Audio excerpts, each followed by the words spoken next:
welcome back to the channel. In this month's vlog, it's the second of our collaboration group, all about this month's topic of storage. So storage for your motorhome. It doesn't matter how big your motorhome is, everybody has storage issues. We've got a really quite large motorhome just for the two of us, but trust me, I still manage to fill every cupboard and every locker.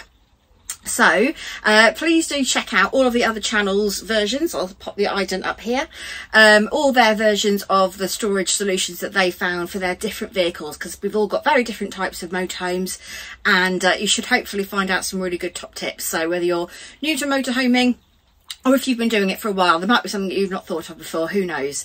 Let us know in the comments if you've got any great storage top tips to share as well. So I will jump in and talk you through some of the storage solutions that we found over the last couple of years. A storage nightmare that I have is all my stupid Tupperware. So I've got one up there, I've got one squashed in there, I've got a couple of little ones there, I've got one up there. They're all over the place. So I just bought myself from Lidl in Spain this brilliant stacking set of Tupperware. So it'll all, look at all these, they'll all go into one. 1, 2, 3, 4, 5 different sizes, and it's all going to just tuck nicely into one. Hello, I'll talk you through some of our storage solution for pots and pans now.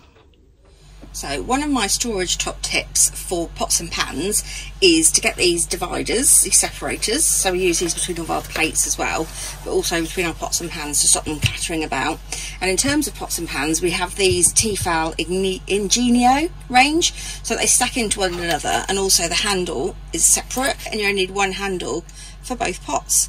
Now we have got a Lidl version of these as well, but to be fair, it's really not as good, and the handle gets really hot. This handle's plastic, so it doesn't get too hot. The other one, to be fair, is a lot cheaper, but you burn your hand. So these are my pots and pans. The ones at the bottom are from Lidl, and the two at the top are Tefal, the Ingenio range. Now, as I mentioned earlier, the ones from Lidl, the pans are great, but the handle gets really hot, and I nearly burnt my hand on it the other day. So I have to say the Ingenio handle is much better for not transferring the heat and burning your hands. Let me show you how they all unstack and how they work.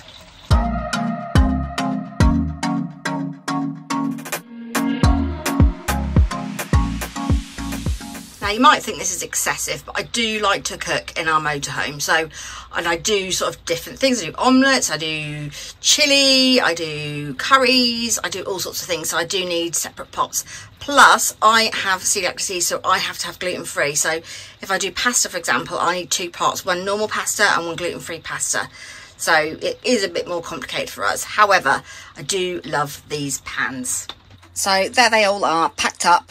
Really small. I just kept the original packing that the saucepans came in. Saucepans, frying pans, and then the handles just go in one of my cupboards. So you can see from quite a relative small space where they're all stacked up together, I've now got quite a big selection of pans. Now, also on the theme of saucepans, cooking and storage solutions to get things that are really compact and easy to store away, I would not be without my Ridge Monkey, my compact XL Ridge Monkey.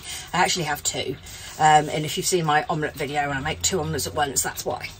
They are very reasonably priced, and they're really versatile as well. So in your Ridge Monkey, it comes in its little jacket here, and you just slide him out like this. You can see mine's fairly well used. It's got some of the coating off it, not a problem. And then let me show you what this looks like on the inside. So this is where the Ridge Monkey magic happens. So open them up. Inside, you've got a really nifty storage unit that stores the handles. And on the other side, you've got utensils. How good is that? So a little spoon, a little spatula scraper, one with a little grooves in it, and also a spoon with holes in it for draining. So absolutely brilliant design. Really smart, I would say. So you can use it as a sandwich toaster. You'll just put the handles on with the magnets facing in. I didn't know that to start with, but I do now. So magnets facing in. There we go. Comser. And then you've got a sandwich toaster or an omelette maker or 2 frying pans. So it's so versatile. You can use it for loads of different things inside the motorhome, on the gas, or outside on the gas as well. So we sometimes cook outside with it, but it's dead easy to clean, dead easy to use. The only thing I can't ever do is get these aligned back up right. Oh, look, there we go. Not too bad a job. So really, really great for storing away. You've got two frying pans in one here. It packs away into barely anything. So I would really recommend a storage solution. I always get these the wrong way around as well. That way. Yeah, a little Ridge Monkey Compact XL.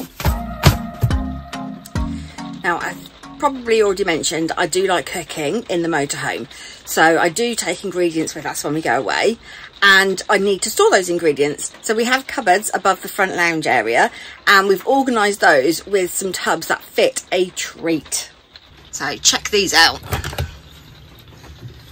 So perfectly fitted 3 of these white Wham tubs to hold all of my cooking bits and pieces.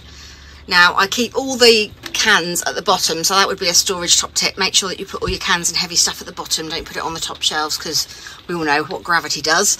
And the same over in this cupboard as well. But I've got 6 tubs in there, all my little cooking ingredients in there, and we all know that Ricky's coffee takes up the top shelf. So our top tip would be for your cupboards, wherever possible, if you're storing food particularly, or clothes, anything actually, and we've also got like a gadget cupboard too, just measure up and see if you can get some cheap plastic tubs that just divide up the stuff, and it means it doesn't all fall out at you every time you open the cupboard.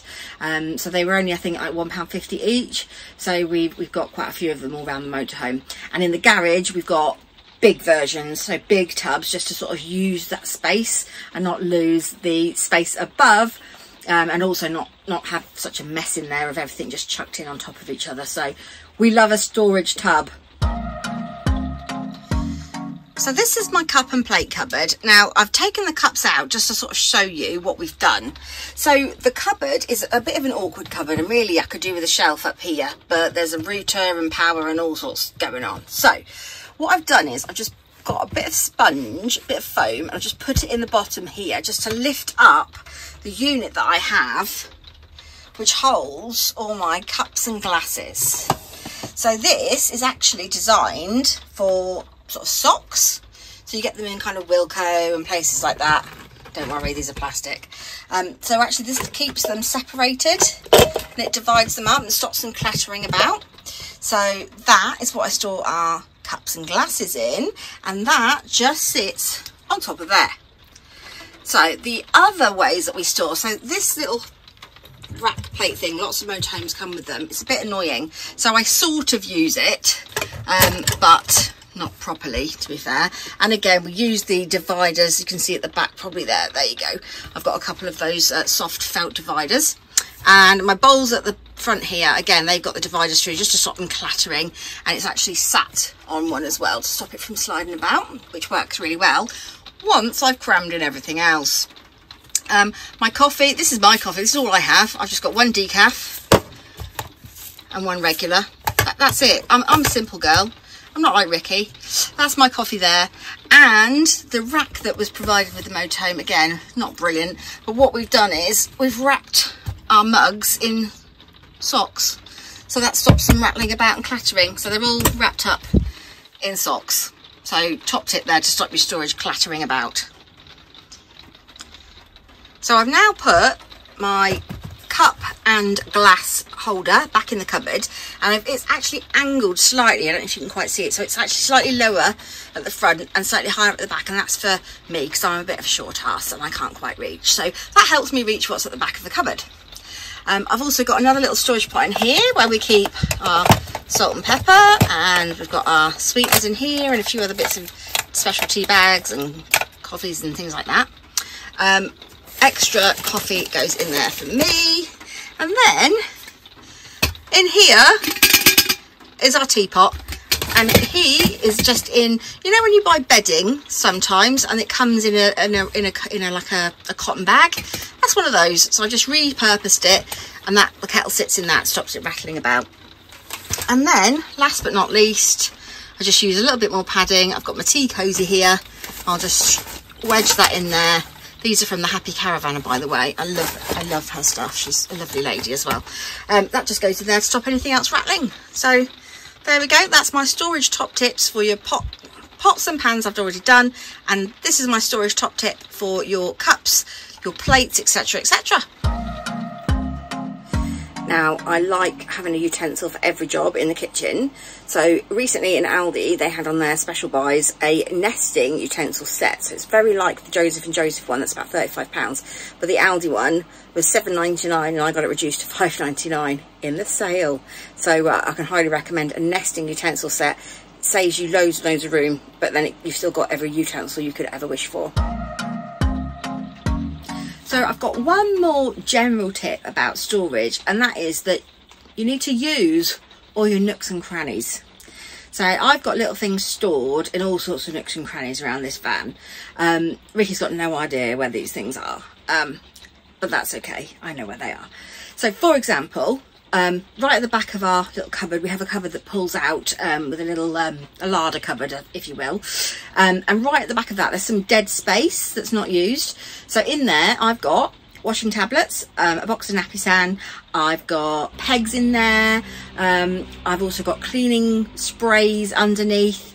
There's dead space down there that wouldn't be used otherwise. So look out for all your little nooks and crannies as to where you can fit little things that you perhaps don't need very often. And I'm sure as time goes on we'll probably add to this van and put things maybe on the walls and so on and so forth, but really we shouldn't need to with only 2 of us using this van. But as I say, I always take far more than I need, so you know. Anyway, nooks and crannies, don't forget your nooks and crannies.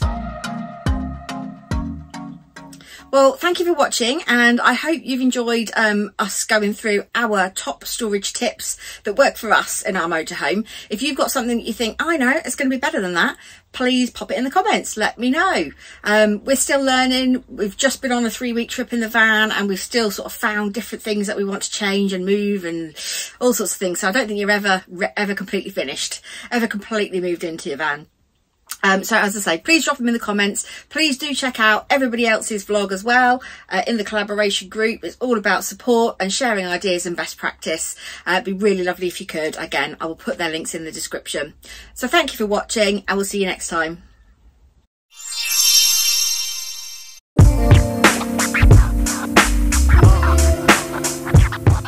So it's really easy, ooh, she says, to clip on the handle.